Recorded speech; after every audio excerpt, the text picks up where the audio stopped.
Año del Bicentenario del Perú, 200 años de independencia. El ilustre Colegio de Abogados del Cusco, representado por su decano, el doctor Mike Pilares Rado, y su honorable consejo directivo, dan la más cordial de las bienvenidas a los participantes en el Diplomado de Derecho Procesal Constitucional. Esto en mérito a las modificaciones que se han dado en dicho código. Este diplomado viene desarrollándose del 31 de agosto al 10 de septiembre, donde se desarrollan importantes temas como los procesos de inconstitucionalidad, amparo, el habeas corpus, la acción de cumplimiento, la acción popular y otros temas de relevancia y que han surtido cambios a nivel del nuevo Código Procesal Constitucional. En esta oportunidad tenemos la presencia del doctor José Humberto Ruiz Riqueros, quien va a desarrollar el tema el precedente vinculante a la luz del nuevo Código Procesal Constitucional. El doctor José Humberto Ruiz Riqueros es abogado por la Universidad Católica Santo Toribio de Mogrovejo, con estudios complementarios en justicia constitucional y teoría e interpretación de los derechos fundamentales por el Centro de Estudios Constitucionales. Es experto en el Sistema Interamericano de Derechos Humanos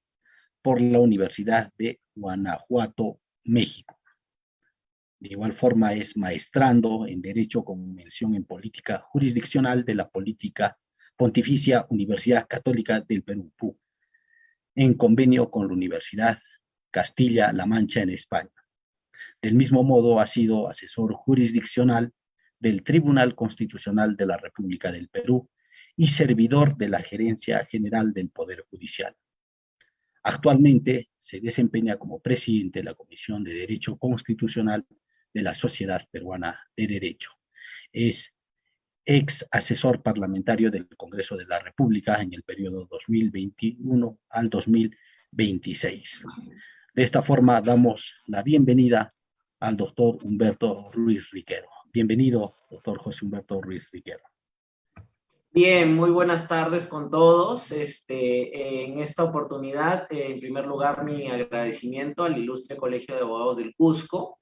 que se pone a la vanguardia para llevar a sus casas este tipo de eventos, un diplomado que muy a la par de tratar temas interesantes sobre el derecho procesal constitucional como una disciplina práctica del derecho constitucional,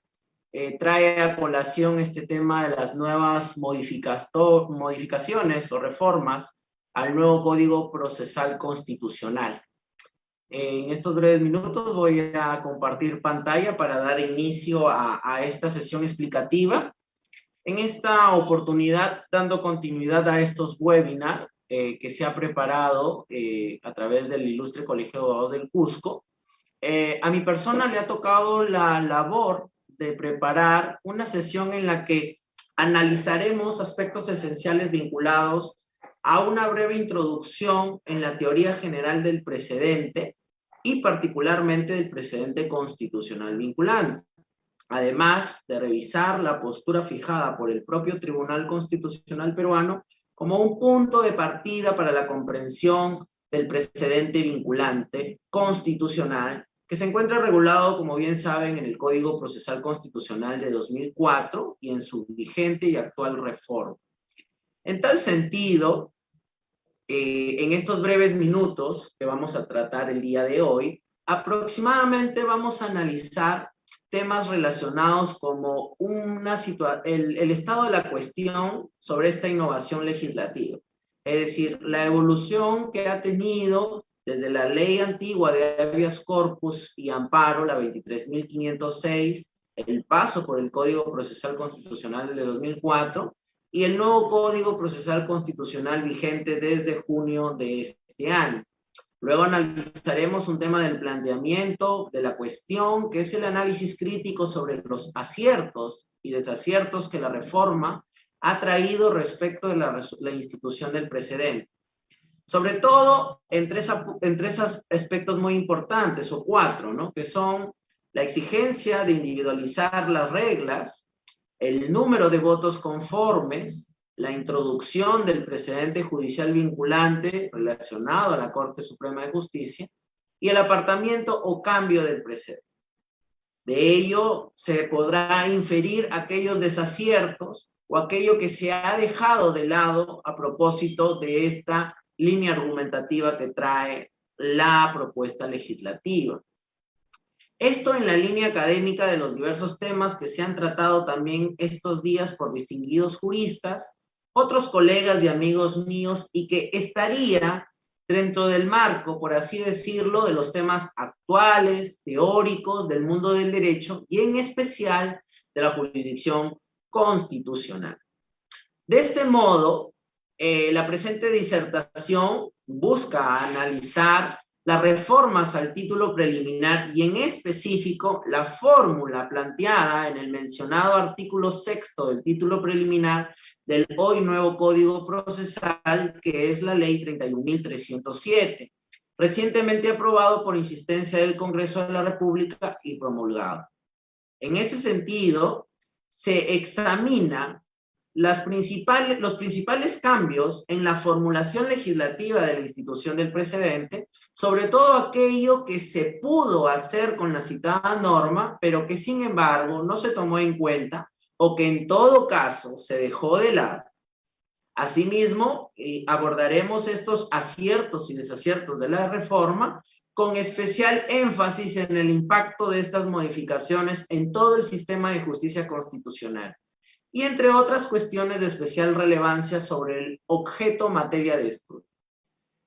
Para dicho cometido, obviamente se hace necesario e imprescindible todos los comentarios y consultas de las personas que nos acompañan. Tendremos un breve espacio al final para intentar responder algunos, no prometo todos, pero eso sí, siempre guardando las formalidades de la investigación que imponen este tipo de sesiones académicas. Muy bien, empecemos.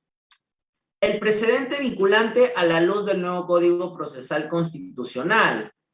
Hablar de la teoría argumentativa del precedente vinculante es hablar de una institución jurídica que no pertenece al civil law o a la tradición del sistema jurídico romano-germánico.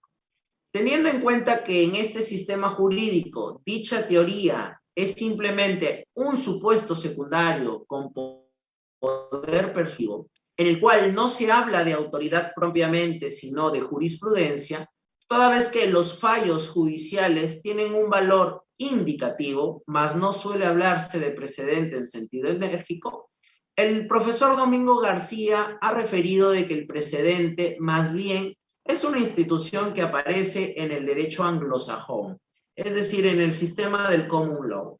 primero en Inglaterra, luego perfeccionado en Estados Unidos. De otro lado, e independientemente de si existen diferentes justificaciones sobre la utilidad de un precedente vinculante, es decir, preservar la igualdad o la seguridad jurídica, la relevancia de establecerlos formalmente en una resolución, decisión o fallo, ya sea a nivel administrativo de la Judicatura Ordinaria o del Tribunal Constitucional, se da en nuestro país una constatación cuya validez resulta insoslayable, toda vez que las demás ramas del derecho o disciplinas del derecho no pueden dejar de acudir a las sentencias del Tribunal Constitucional para poder conocer de sus interpretaciones.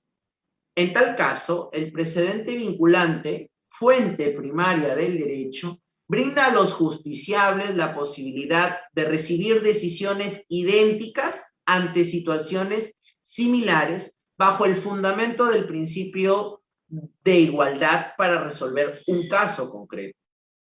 Por todo lo dicho anteriormente, hoy en día hay que diferenciar, por un lado, el precedente judicial, el precedente administrativo y el precedente constitucional vinculante. Entre el precedente constitucional vinculante y cualquier otro tipo de precedente, incluyendo el precedente que emite la Corte Suprema de de la República, o el precedente que emiten los órganos administrativos conocidos como precedentes de observancia obligatoria, hay una diferencia sustancial y evidente. El precedente constitucional vinculante tiene unos efectos normativos incomparables que los dos anteriores precedentes no tienen.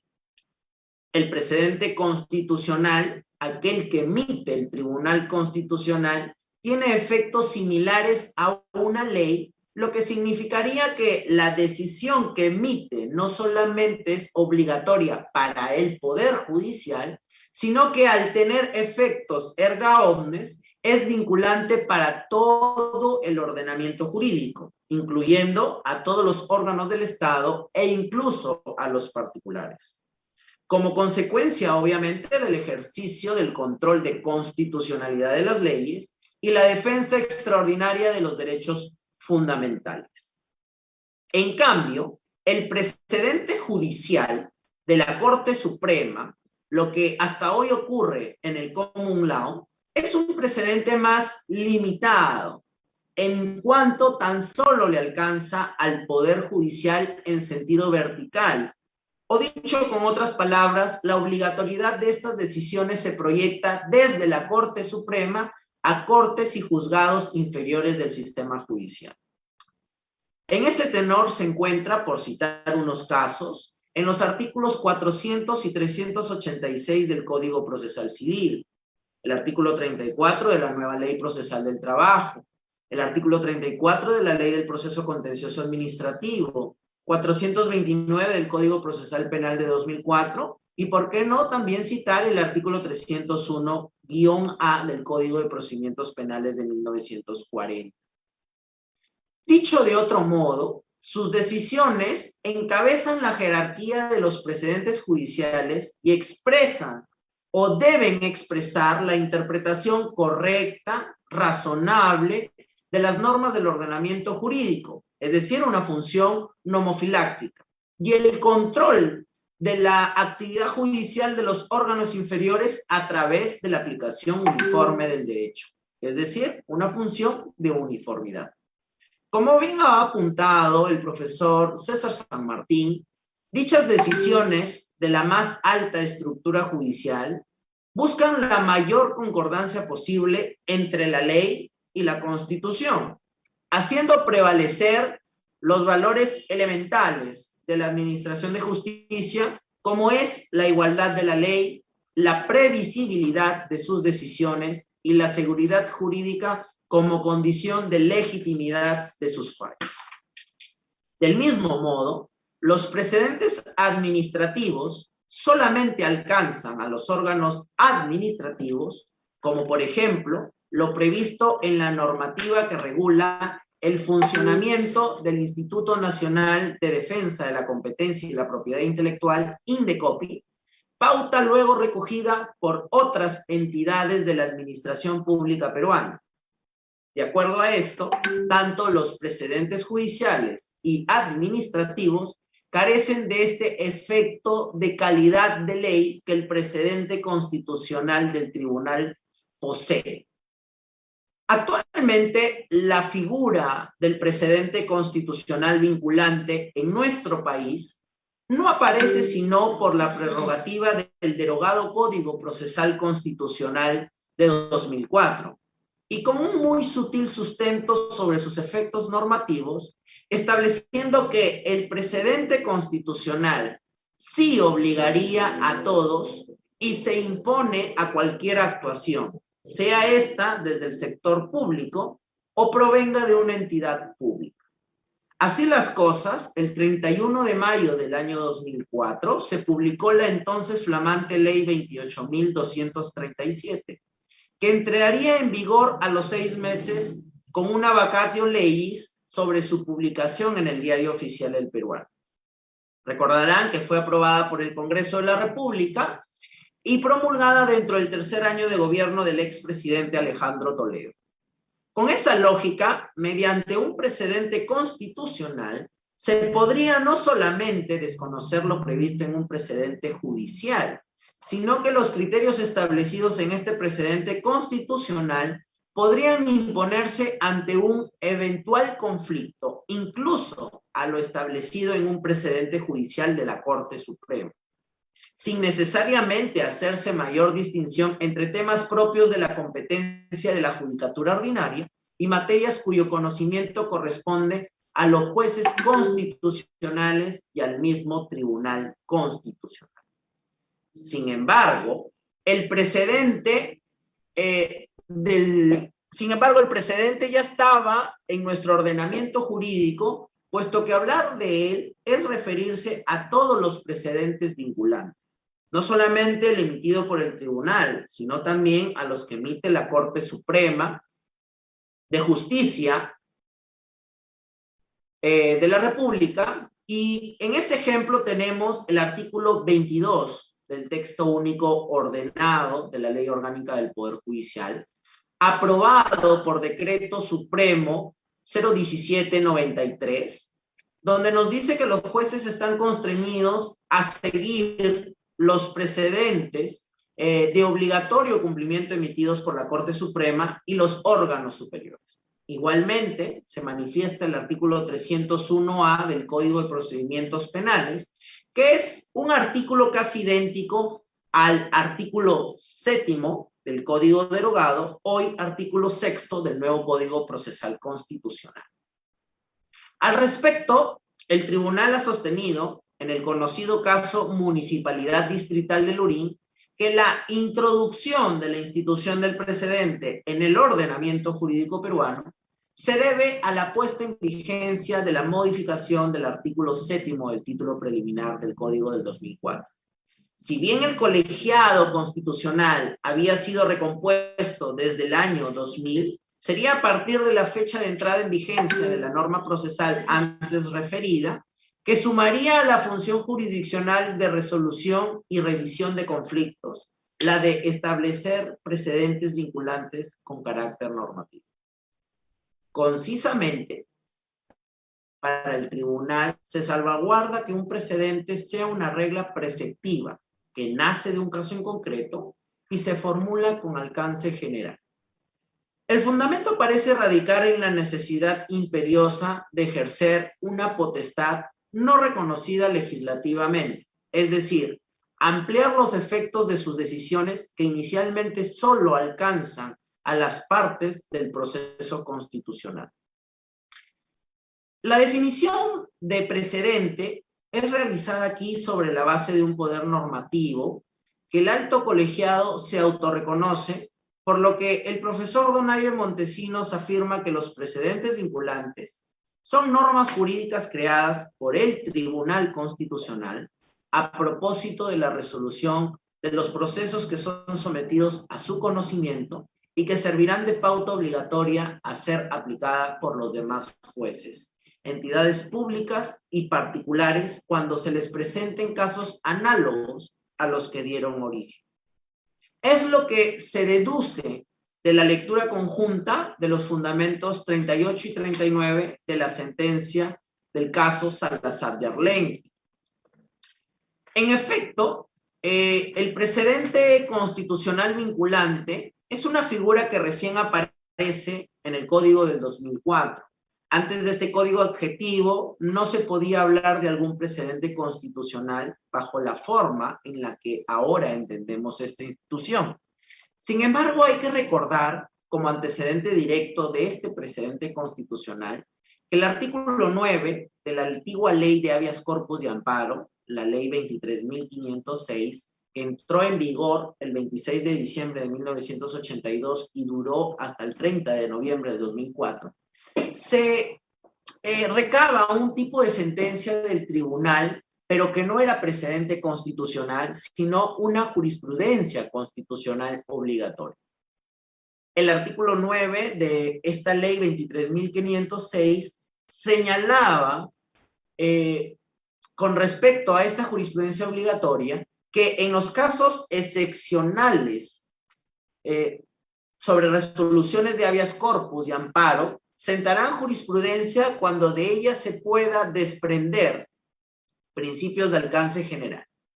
Sin embargo, al fallar en nuevos casos apartándose del precedente, los jueces explicarán las razones de hecho y de derecho en que sustenten la nueva resolución. Sucede pues que este artículo 9, en primer lugar, no se refiere a sentencias, sino a resoluciones, por lo que se pensaría que se está hablando de autos y sentencias. En segundo lugar, no se habla de precedente constitucional con carácter de ley o de similar efecto, sino que simplemente se habla de una jurisprudencia obligatoria. Y además de ello, quedaba claramente establecido que los jueces podían apartarse con la única condición o exigencia de que se fundamenten las razones de hecho y de derecho. Ya en la exposición de motivos del respectivo proyecto de ley,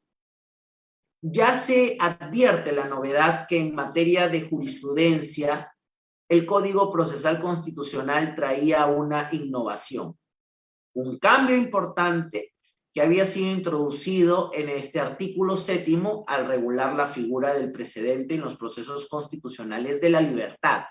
es decir, amparo, habeas corpus, habeas data y cumplimiento. La comisión revisora ha optado por un sistema según el cual el Tribunal Constitucional debe explicitar qué parte de su sentencia constituye precedente vinculante y en consecuencia cuenta con efecto normativo.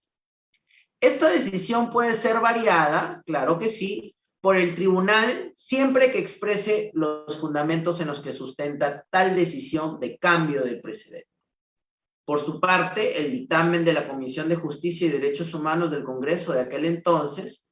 dijo que era saludable dejar a criterio del Tribunal Constitucional establecer cuándo sus sentencias tendrán carácter vinculante, precisando el extremo de su efecto normativo, lo que exigiría a este organismo hacer una rigurosa selección y correspondiente fundamentación tanto dogmática como normativa. En resumidas cuentas, la institución y los efectos similares de ley en el precedente vinculante del sistema constitucional peruano se incorporan por vez primera en el Código Procesal del 2004 a través de este artículo 7º del título preliminar. De hecho, la comisión que elaboró el referido anteproyecto optó por un sistema más seguro, según el cual el tribunal debe explicitar esa parte de la sentencia que constituye precedente, otorgándole además efectos normativos a su ratio decidente. Asimismo, dicha comisión previó en dicha exposición de motivos que la regla jurídica, es decir, el precedente, pueda ser variada por el tribunal a través de la técnica conocida como el overruling. Por consiguiente, entonces, tenemos un precedente constitucional vinculante que, en palabras del profesor Donaire Montesinos, es un precedente vinculante a la peruana, es decir, una regla jurídica con sus propias peculiaridades. En todo caso, los proyectos de ley presentados en este año, que son el 3478, 3754 del 2008 y el 7271 de 2020, proponen la modificación del Código Procesal Constitucional y emitir una nueva ley que regulara los procesos constitucionales previstos por el artículo 200 de la Constitución. El 18 de mayo del 2021, la Comisión de Constitución y Reglamento emitió un dictamen favorable al texto sustitutorio que fue aprobado por mayoría, por lo que los proyectos de ley pasaron a ser materia de discusión en el Pleno del Congreso. Fue así que el 21 de mayo del año en curso, con 94 votos a favor y 5 abstenciones, el Pleno del Congreso aprobó el dictamen de los proyectos de ley que proponían aprobar un nuevo Código Procesal Constitucional y derogar el anterior. En consecuencia, el 10 de junio de este año se elaboró la ley autógrafa que fue puesta en conocimiento del Ejecutivo a fin de que presentara sus comentarios y observaciones, lo cual lo hizo el 2 de julio del presente año. Luego de ello, el 14 de julio del 2021, con 80 votos a favor y por insistencia, el Pleno del Congreso aprobó la medida propuesta por los proyectos de ley antes mencionados. Por consiguiente, Ya el 23 de julio del 2021 fue publicado en el Diario Oficial del Peruano la Ley 31.307, aprobando este nuevo código y derogando la Ley 28.237. El texto fue aprobado pese a las múltiples observaciones del Poder Ejecutivo, la sociedad civil y de los propios jueces. Es por eso que se cuestiona, entre algunas de las aristas, que se haya aprobado velozmente por un Congreso saliente y sin una vacatio legis que hubiera afianzado su difusión. Dentro de este marco, a pocos días de su publicación, ya ha sido materia de 2 demandas de inconstitucionalidad, una promovida por el Colegio de Abogados de la Libertad y otra por una Procuraduría Pública en representación del Poder Ejecutivo. Ahora bien, en relación a la problemática expuesta, el primer Código Procesal Constitucional en el Perú apareció en un contexto sin precedentes vinculantes. Aun cuando lo contemplaba formalmente, de hecho, antes de su dación solo se hablaba de sentencias manipulativas, es decir, sucedió a través de un tránsito en la naturaleza jurídica del Tribunal Constitucional al pasar de ser un legislador negativo a un legislador positivo. Una evolución rápida que se dio justamente por la dación del código de aquel entonces, un código procesal constitucional integrado, pero que no ha llegado siquiera a 20 años de vigencia en nuestro ordenamiento jurídico nacional y ya contamos con 2 códigos. Sobre el particular, debemos tener presente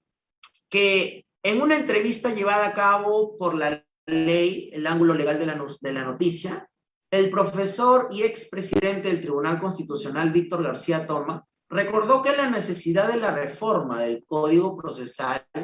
encuentra sus antecedentes en los planteamientos iniciales de los constitucionalistas Domingo García Belaúnde, Alberto Borea Odría, entre otros especialistas. Pero los cambios fueron modificados con el transcurso del tiempo por el Congreso, lo cual ha desencadenado en el momento actual, manifestando una preocupación por el tiempo para debatir el proyecto en sede parlamentaria y sobre todo la ausencia de participación de especialistas que conformaron la matriz inicial del proyecto de reforma para brindar mayores luces. Asimismo, resaltó que debe haber una mirada armónica entre las normas del nuevo código con otras normas que se relacionan con esta, como lo es la Ley Orgánica del Poder Judicial. Por esta razón, se intenta aquí esbozar una serie de dimensiones en las que el precedente puede ser estudiado con sus principales decisiones y su teoría en la que se sustenta. Se pretende entonces abordar este análisis crítico de las reformas del título y en específico la fórmula planteada en el mencionado artículo 6º de este nuevo Código Procesal Constitucional. En ese sentido, se examinarán los principales cambios de la formulación legislativa de la institución del precedente, abordando estos aciertos y desaciertos de la justicia, de la reforma y el impacto de estas modificaciones en todo el sistema de justicia constitucional y entre otras cuestiones de especial relevancia sobre el objeto materia de estudio. Ahora bien, uno de los retos actuales más importantes del sistema de justicia en nuestro país, por ejemplo, es el análisis crítico del rol de la jurisprudencia como fuente del derecho y el aseguramiento de la calidad argumentativa en las decisiones jurisdiccionales, debido a que es a través de ellas que se robustece la legitimidad de jueces y tribunales de justicia en nuestro país, sea a través de las denominadas mutaciones constitucionales o mediante la interpretación conforme u orientada a la Constitución. Y en tal sentido, resulta de suma importancia analizar el papel protagónico del juez constitucional y de los tribunales constitucionales en los sistemas que pertenecen a las familias del common law y del civil law. Naturalmente, la Constitución no escapa a tal labor jurisdiccional y es objeto también de una serie de interpretaciones jurisdiccionales. Sin embargo, no toda exégesis de aquella califica como vinculante u obligatorio. En este sentido, la jurisprudencia se ve claramente reforzada con el hecho de que la norma suprema de un Estado constitucional de derecho, que se precie de serlo, tiene como guardián a un órgano jurisdiccional supremo que a la vez tiene la autoridad suficiente para trazar los parámetros de interpretación de aquella a partir de sus sentencias, y especialmente mediante la emisión de ciertos pronunciamientos considerados como vinculantes. En nuestro país, dicho órgano está representado por el Tribunal Constitucional, el cual, a partir de su labor exegética de la Constitución, viene interpretando dicho cuerpo normativo, es decir, precisando de manera vinculante varios de sus dispositivos constitucionales. Es así que a través de estos fallos reiterativos se unifican las decisiones de los jueces, siendo un tribunal especializado en materia constitucional el único organismo capaz de interpretar la Constitución a pesar de los tropiezos que ha tenido en el Perú para finalmente independizar una real y verdadera justicia constitucional. En este escenario, justamente la institución del precedente, su naturaleza y función, según una parte de la doctrina o también según algunos tratadistas, surgiría como un instrumento fundamental para lograr dicha solidez argumentativa, al interior de un modelo dual o paralelo, donde ejercen jurisdicción constitucional compartida, el Tribunal Constitucional y el Poder Judicial respecto de los procesos constitucionales de la libertad, como elementos de equilibrio en un Estado social y democrático de derecho.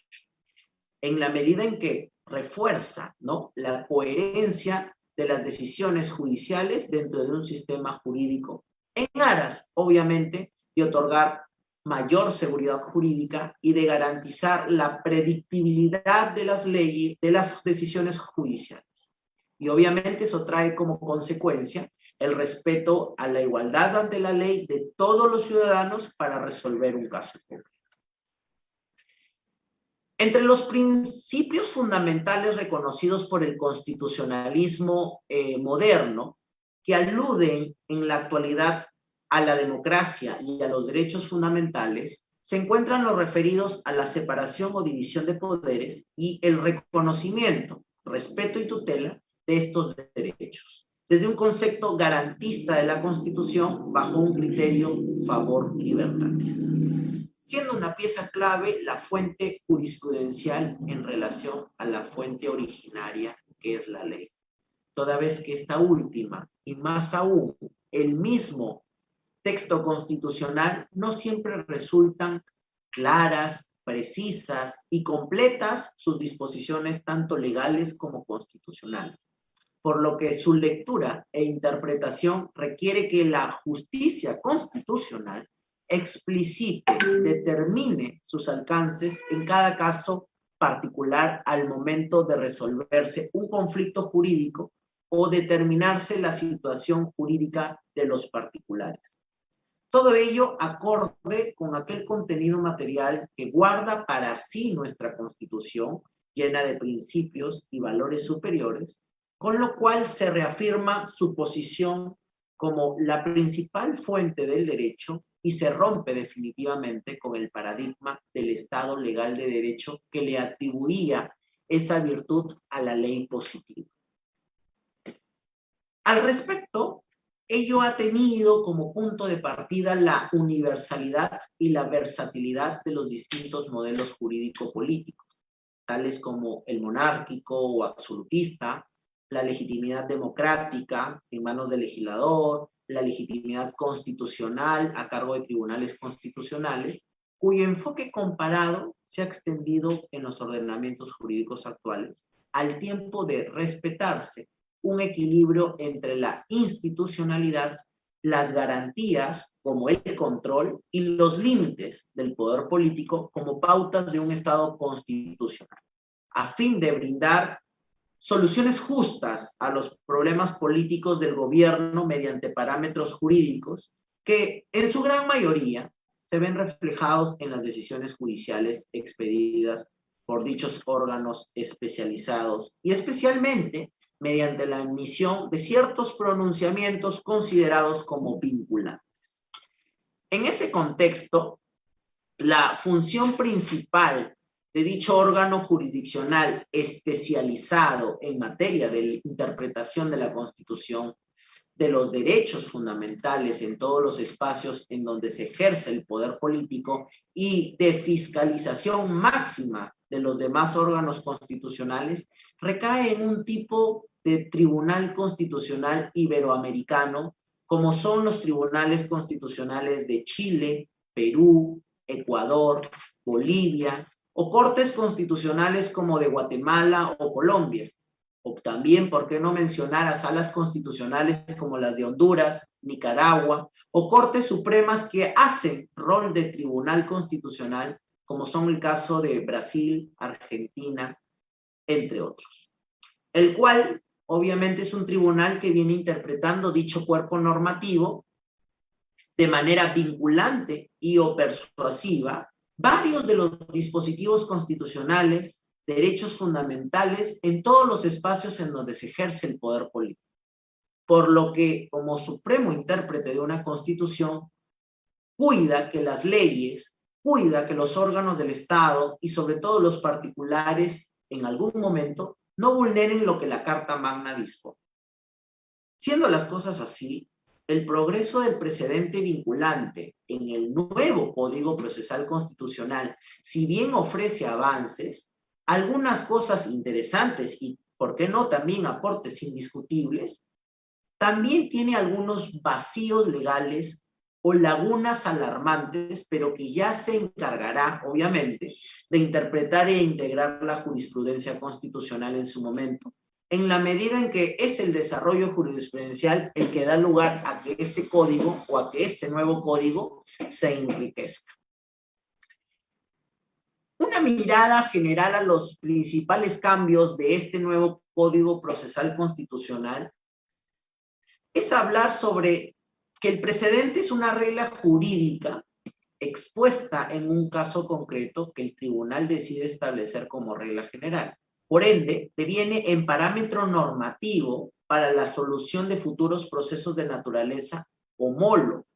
En otras palabras, un precedente vinculante es la regla de obligatoria observancia y que debe ser aplicable a la luz de determinados casos concretos y con ciertas características particulares.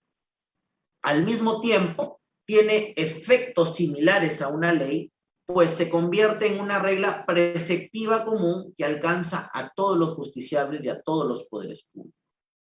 También aparece como una herramienta técnica que facilita la ordenación y coherencia de la jurisprudencia y, por otra parte, expone el poder normativo del tribunal dentro del marco de la Constitución, del Código Procesal Constitucional y su ley orgánica.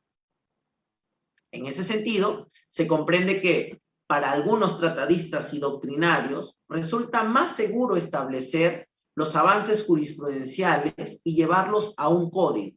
reflejo obviamente de una tradición netamente positivista y legalista, toda vez que aquello es parte de una idiosincrasia cercana al derecho romano germánico. Si bien el tribunal, a través de sus precedentes vinculantes y de las normas constitucionales adscritas, se ha convertido en un legislador positivo, lo cierto es que la tradición del civil law se mantiene viva en nuestro país con la única intención de positivizarlo todo y, ¿por qué no?, hasta codificarlo todo. A título ilustrativo, se indicará que el pasado 26 de mayo del año curso, el Pleno del Congreso sorprendió con esta aprobación del proyecto de ley que reforma sustancialmente diversos artículos del Código Procesal Constitucional de 2004, pero que lo termina derogando en absoluto. Según el referido proyecto, el principal objetivo de la reforma es optimizar la administración y accesibilidad de la justicia constitucional. Ahora bien, Veremos y detallaremos algunos de los cambios incorporados en los extremos que establecen la votación requerida en el Tribunal Constitucional y en el Poder Judicial para emitir precedentes vinculantes. El primer punto es sobre la exigencia de individualizar las reglas. Cuando uno lee el nuevo artículo del precedente, que es el artículo 6º, se vuelve a regular el tratamiento del precedente, aquel que emite específicamente el tribunal bajo determinados parámetros y o criterios, pero introduciendo nítidamente el imperativo de que cuando se establezca un precedente vinculante, no solo se señale e informe que lo está creando, modificando o dejando sin efecto, sino que al mismo tiempo especifique e individualice la regla o conjunto de reglas que serán de carácter vinculante en un precedente, o señale la manera como lo traduce a través de una o varias reglas, toda vez que no cualquier cosa puede ser un precedente. Resulta claro que hoy en día este precedente tiene que traducirse en reglas objetivas y en mandatos ciertos, concretos, evidentes e indiscutibles, y no en elucubraciones de carácter teórico, tales como los precedentes con definiciones teóricas o de carácter doctrinario, ¿no? Como por ejemplo fue el caso de Luis Sánchez Lagomarsino sobre el acceso a la justicia constitucional. Otro de los temas importantes de esta reforma es el número de votos conforme. Como puede observarse, en cuanto al artículo 6º de este título preliminar del nuevo código, tiene como innovación un nuevo requisito que la creación, modificación o apartamiento de un precedente vinculante requiere el voto conforme de 5 magistrados que conforman el pleno del tribunal. Mientras que en los procesos de acción popular, la sala competente de la Corte Suprema también puede crear, modificar o derogar estos precedentes, o sea, sus precedentes judiciales, con el voto conforme de 4 jueces supremos,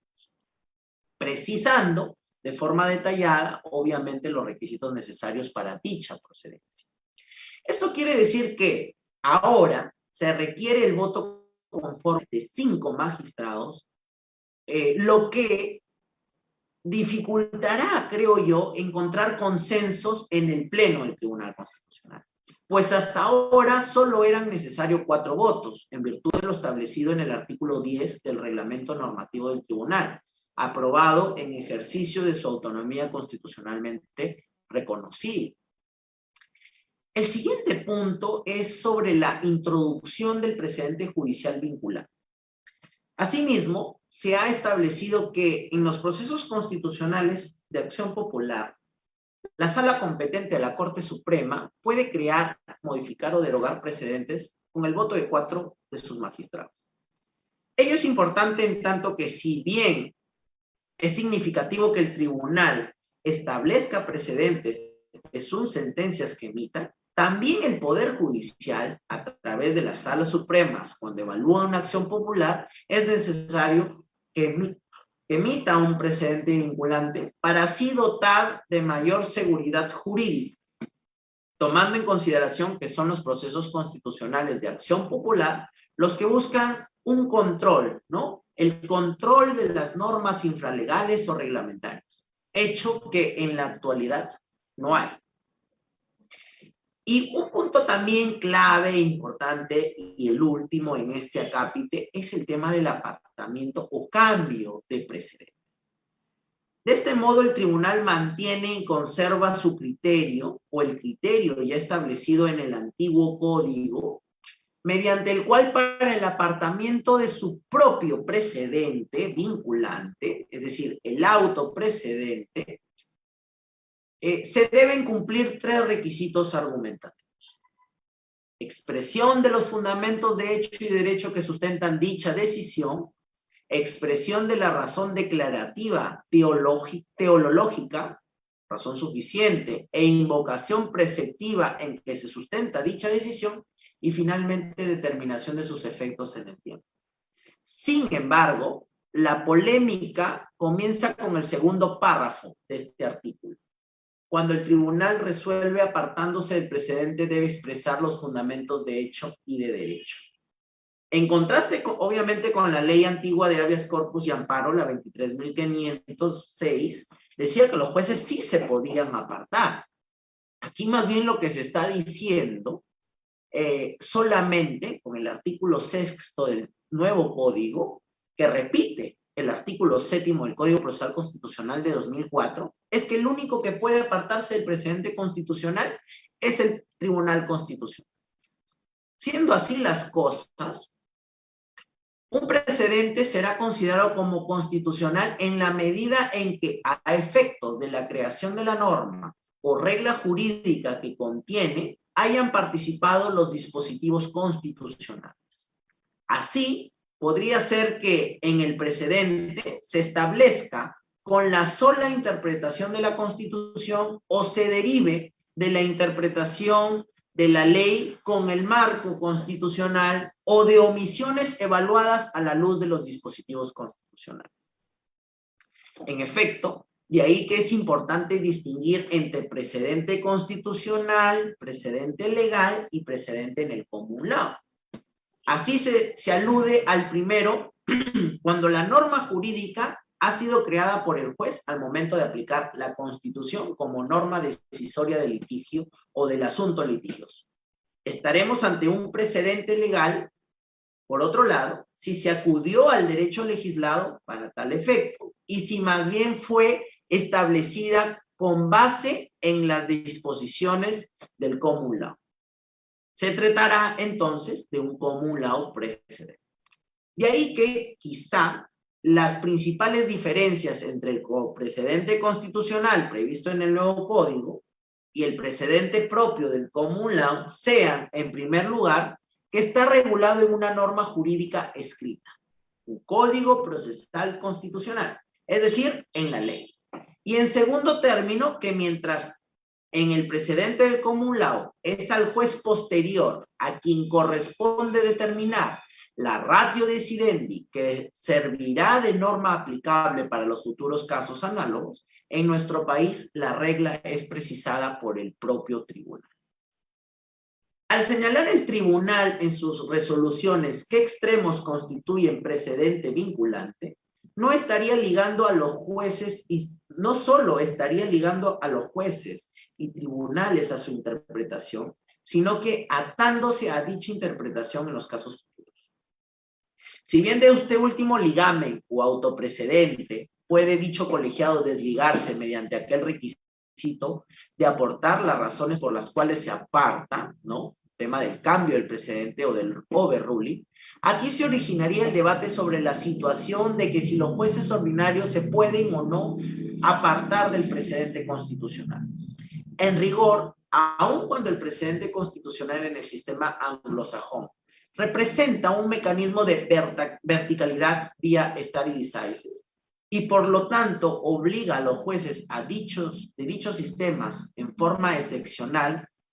los jueces norteamericanos obviamente, a través de la técnica del distinguish y del overruling, se pueden apartar del precedente vertical siempre que exista fundamentación congruente de las razones por las cuales se apartan del precedente constitucional. Indubitablemente las preguntas formuladas aquí siguen y seguirán revistiendo actualidad en cuanto son permanentes las fricciones y choques de trenes entre el Tribunal Constitucional y el Poder Judicial en el contexto de fallos que emite el Supremo Intérprete de la norma fundamental del Estado,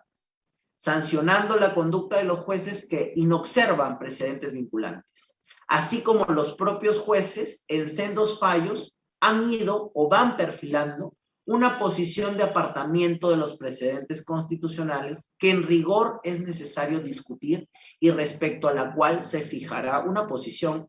en breve.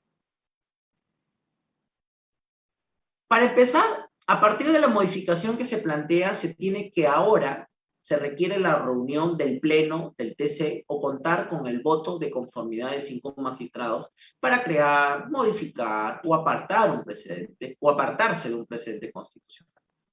lo cual resulta en cierta medida lógico y natural. En efecto, Un precedente, o el precedente, es producido como una consecuencia de la ratio decidendi, es decir, de las sustentaciones jurídicas más importantes de la decisión y que se producen de dicha regla jurídica, desencadenando en las denominadas normas constitucionales adscritas, por lo que están directamente estatuidas en la norma constitucional. Por tal razón, un precedente, el precedente vinculante, debe tener la misma fuerza que de una declaración de inconstitucionalidad. Y es que si como legislador negativo se requiere 5 votos conformes para declarar una norma inconstitucional, pues para crear un precedente vinculante y a través de dicha institución crear una norma adscrita directamente estatuida, se debe contar con la misma fuerza de 5 votos conformes. Con ello se va a establecer, creo yo, mayor predictibilidad y seguridad en los criterios interpretativos que adopte el tribunal en sus decisiones. De este modo, se evita que el criterio que pudiera haber establecido se modifique con la asunción al cargo de nuevos magistrados. Bajo esta lógica, tanto los ciudadanos como los magistrados tendrán la seguridad que para la modificación o variación de un precedente se necesitará una mayor cantidad de votos de magistrados del Tribunal Constitucional. Por otra parte, un aporte indiscutible fue la incorporación legal del precedente judicial vinculante, ya que en el modelo de justicia constitucional de nuestro país, modelo dual o paralelo, no solamente se pueden crear o modificar o dejar sin efecto precedentes de carácter constitucional a través de una corte o magistratura especializada, sino que también podría hacerse el propio Poder Judicial a través de sus salas constitucionales competentes, como por ejemplo los precedentes judiciales en materia civil, penal y demás especialidades. Es por ello que hace mucho tiempo se venía reclamando la pertinencia de que las propias salas constitucionales de la Corte Suprema puedan también generar precedentes vinculantes desde el punto de vista judicial y con incidencia notoriamente constitucional. No en vano, este poder del Estado conoce de ciertos procesos constitucionales de modo exclusivo, ¿no? Tal como el proceso de acción popular. Entonces, teniendo esta lógica, el nuevo Código Procesal Constitucional en el artículo 6º, segundo párrafo, señala, como es sabido, que la sala competente de la Corte Suprema también puede crear, modificar o derogar precedentes vinculantes. Un primer problema, ya hablando sobre la ilogicidad en la línea argumentativa de esta propuesta legislativa, y a la vez un interrogante, se presenta cuando el nuevo código les otorga el mismo nombre a estos dos precedentes, que expide el Tribunal Constitucional y a los precedentes que expide el Poder Judicial, dándose quizás a entender que son lo mismo, pero no son lo mismo. Debe señalarse que este precedente constitucional, por su propia naturaleza, vincula a todos los poderes públicos. Su nivel de obligatoriedad es general y con la mayor intensidad desde la perspectiva tanto vertical como horizontal. Mientras que el precedente judicial carece de dicha naturaleza porque es solo obligatorio para los órganos jurisdiccionales que integran la justicia ordinaria. Por ende, no tiene la misma discrecionalidad ni el mismo nivel de eficacia que eventualmente puede tener un precedente constitucional. Lo que genera cierta confusión al dejar abierta la posibilidad de que se tratan de dos precedentes de la misma naturaleza, en la medida en que se pudiera plantear la situación de que un precedente judicial pretenda desconocer un precedente vinculante expedido por el tribunal, lo cual sería absolutamente absurdo, toda vez que el nuevo código omite aclarar la situación antes graficada. Pero en segundo lugar, también se toma en cuenta la posibilidad de que se establezcan exigencias numéricas para establecer una determinada forma de decisión. No debería ser quizás una sorpresa en la práctica jurisdiccional, siempre y cuando dicha exigencia tenga una base razonable. Ahora bien, como se sabe, el tribunal está compuesto por 7 magistrados. Y si se parte de la idea de que un precedente vinculante significa innovar el sistema jurídico y a la vez establecer el carácter obligatorio de un determinado mandato, cuasi norma, para dicha finalidad se requiere de cierta solemnidad, de cierta fórmula en la medida en que la decisión reviste suma importancia al momento de crear, modificar o dejar sin efecto un precedente vinculante. Por esa razón es que el legislador busca asegurar un quórum calificado, es decir, 5 de 7 magistrados. En el caso de la Corte Suprema, resulta fácil inferir de que su exigencia numérica se relaciona con el hecho de que cada sala suprema está conformada por 5 magistrados, en cuyo caso su fórmula es mucho más calificada. En relación con este tema, resulta imperioso tomar en cuenta las observaciones sustentadas por el Poder Ejecutivo a la ley que aprueba el nuevo Código Procesal Constitucional, en el que, mediante oficio 404-2021, destacó que la propuesta puede generar vacíos graves en un tribunal, pues si no se obtiene 5 votos, la controversia queda 4-3. Con lo cual no se podría dictar una sentencia. Es decir, se volvería a aquella situación que suscitó con el Tribunal de Garantías Constitucionales de la Carta de Magna de 1979, el cual, al no obtener el número de votos necesarios, no podía resolver los casos llegados a su conocimiento. Entonces, por lo demás, el número de votos se regula en la ley orgánica del Tribunal Constitucional, no en un código procesal. Asimismo, con relación a la demanda de inconstitucionalidad contra este nuevo Código Procesal Constitucional, el Ejecutivo, propuesta por el Ejecutivo, se puede tener presente lo siguiente. Desde el año 1982, el legislador ha optado por establecer algunas reglas sobre la votación en el Tribunal Constitucional en su respectiva ley orgánica y no en la legislación sobre procesos constitucionales, precisamente porque se trata de una materia que tiene incidencia directa en la labor del tribunal como supremo intérprete de la Constitución y como órgano de control constitucional, que debe ser objeto de un debate aparte y distinto del de las reglas sobre los procesos constitucionales. En esta perspectiva, la regulación sobre la votación requerida, en tanto en el Poder Judicial como en el Tribunal Constitucional para emitir precedentes vinculantes, se debió dejar en manos de los órganos que imparten justicia, dado que se vincula con la decisión que se debe adoptar sobre un caso y no sobre el desarrollo de los procesos constitucionales, como ha venido ocurriendo durante muchos años atrás, toda vez que lo que se encuentra en juego es la autonomía funcional de dichos órganos constitucionales. Por lo que entiendo, no se aprecia una justificación razonable para un cambio de esta naturaleza. En todo caso, el legislador ha creído conveniente que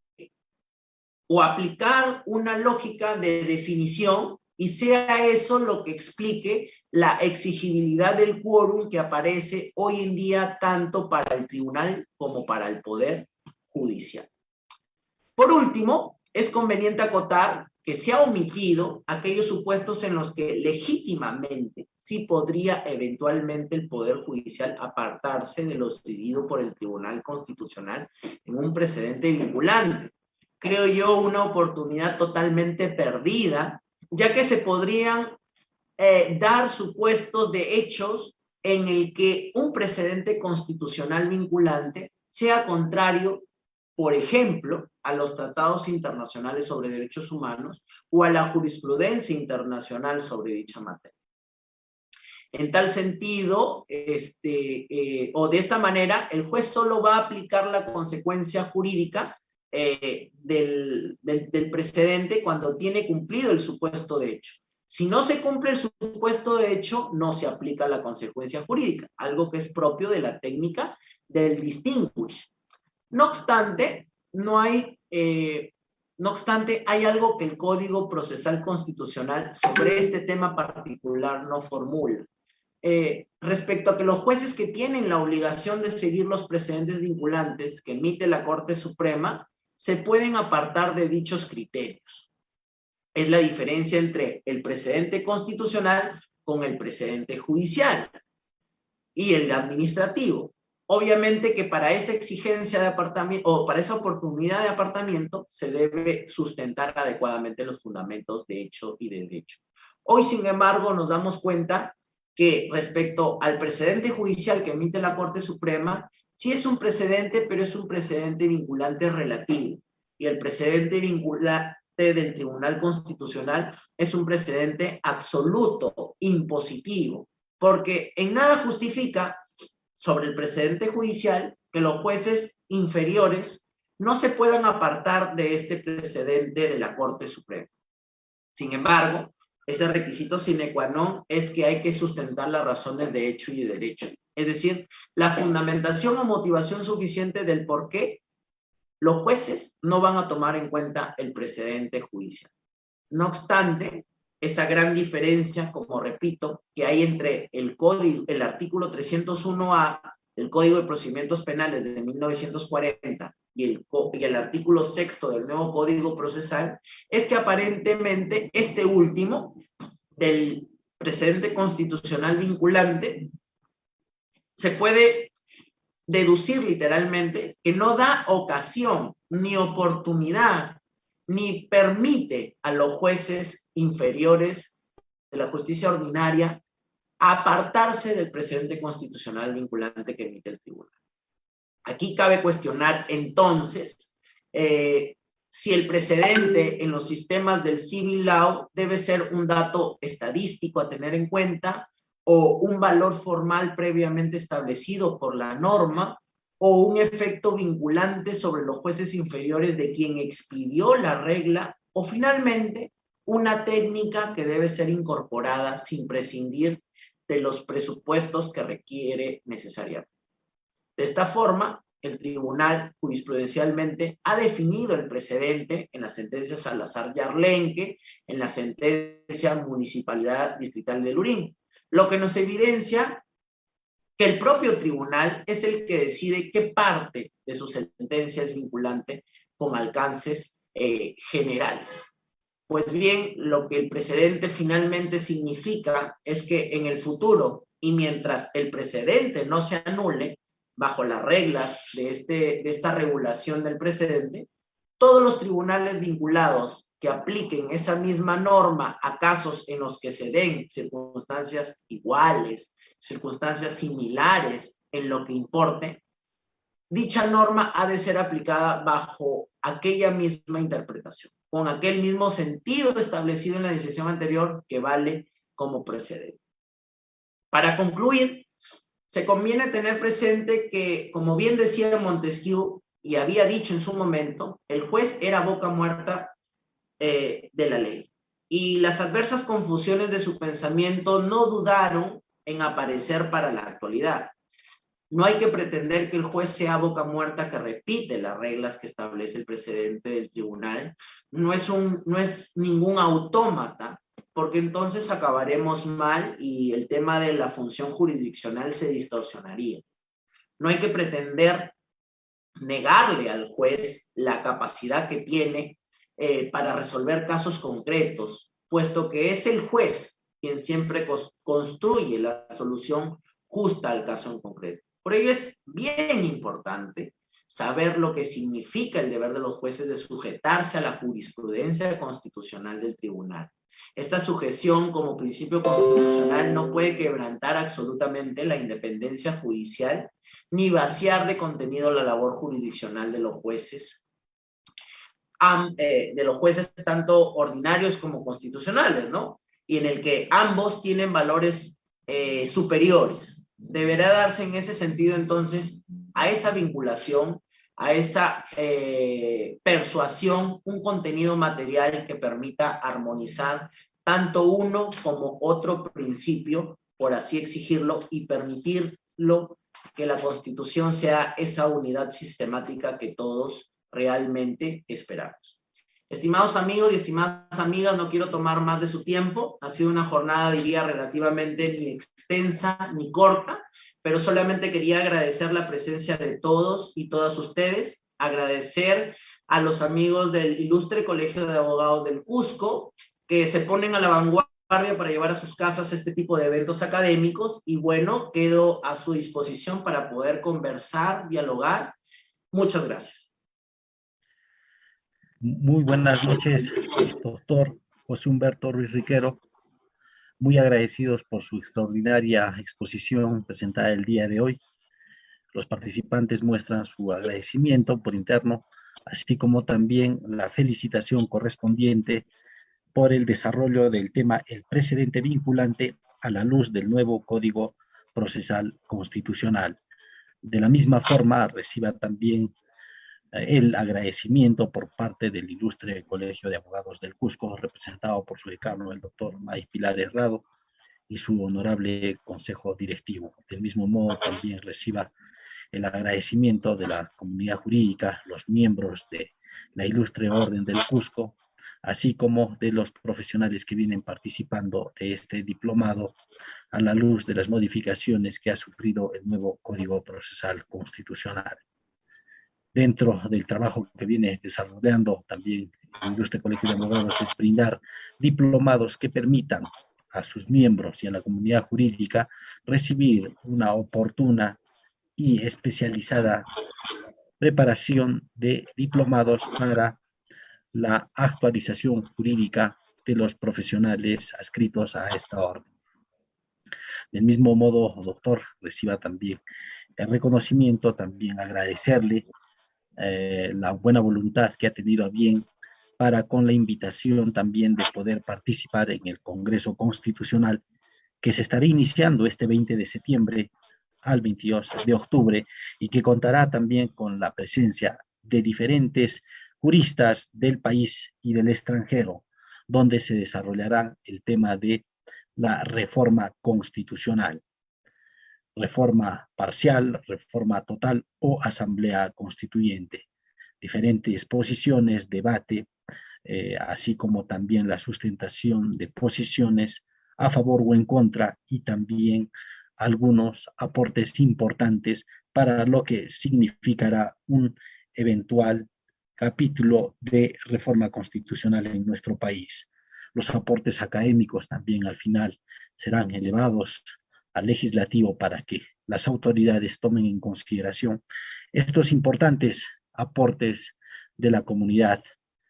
científica constitucional. Del mismo modo, también se va a tener la participación de la sociedad civil para efectos de poder aportar, alcanzar y encargar también los motivos y necesidades que requieren de importancia a nivel constitucional. Muchísimas gracias, doctor José Humberto Ruiz Riquero, por su brillante exposición y también de antemano agradecerle su gentil atención y aceptación para participar de nuestro Congreso Constitucional Internacional que se desarrollará en homenaje al doctor Valentín Paniagua Corazao, quien también es miembro del Ilustre Colegio de Abogados del Cusco. Homenaje póstumo que rinde el Ilustre Colegio de Abogados del Cusco. Doctor José Humberto Ruiz Riquero, tal vez tenga algunas palabras finales para con esta participación que ha venido a bien desarrollar el día de hoy. Bien, no, agradecerles la invitación. Mi grato saludo al señor decano del Ilustre Colegio de Abogados del Cusco, a todos los colaboradores que hacen posible que este tipo de eventos lleguen a la ciudadanía, no solamente de la región Cusco, sino de todo el país, y qué tan importante hoy día es discutir los alcances que ha tenido este nuevo Código Procesal a propósito de dos demandas de inconstitucionalidad que, como he dicho en mi disertación, ya será la jurisprudencia constitucional la que se encargará de determinar y optar por una u otra posición sobre los aciertos y desaciertos de esta reforma.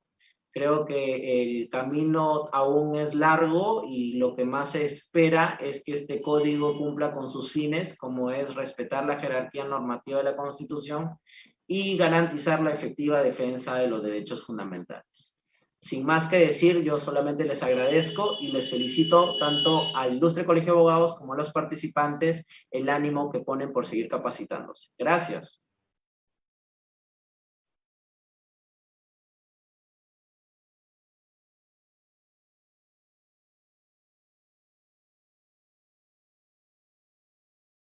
Muchísimas gracias, doctor José Humberto Ruiz Riquero, por esta interesante exposición. También recordarles a los participantes que efectivamente se viene desarrollando este diplomado importante sobre las modificaciones del Código Procesal Constitucional y que ha venido siendo desarrollado por especialistas y que el día 10 de septiembre a las 4 de la tarde también tendremos la participación del doctor Fernando Calle Jayen, ex magistrado del Tribunal Constitucional, quien también estará abordando el proceso de acción popular. De esta manera también concluyendo con este importante desarrollo del diplomado de Derecho Procesal Constitucional. Muy agradecido, doctor José Humberto Ruiz Riquero, agradecido también a la gentil asistencia y a los seguidores de nuestra página oficial y que viene siguiendo día a día también el desarrollo de este importante diplomado en Derecho Procesal Constitucional. Dentro de la labor del Colegio de Abogados también es brindar capacitación y actualización en temas relevantes para la plena capacitación de todos sus miembros. Atender el lado humano del abogado es nuestra prioridad y en ese sendero vamos caminando. Muchísimas gracias por su gentil atención y hasta el día viernes para proseguir con este diplomado. Muchísimas gracias, doctor. Buenas noches.